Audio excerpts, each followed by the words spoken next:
Ready to level up your PixelVerse adventure by connecting your OKX Wallet? Let's dive right in. First, head over to the PixelVerse Dashboard.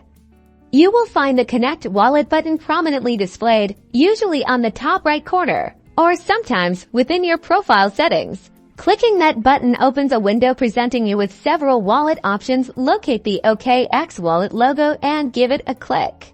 Now, your OKX Wallet will pop up, requesting permission to connect to the PixelVerse Dashboard. Carefully review the connection request, paying attention to the permissions being requested, such as accessing your public address and transaction history. If everything looks good, click the Confirm or Connect button in your OKX Wallet to authorize the connection. This action grants PixelVerse the necessary access. Once confirmed, you'll be redirected back to the PixelVerse Dashboard. You should now see your OKX Wallet address displayed, indicating a successful connection.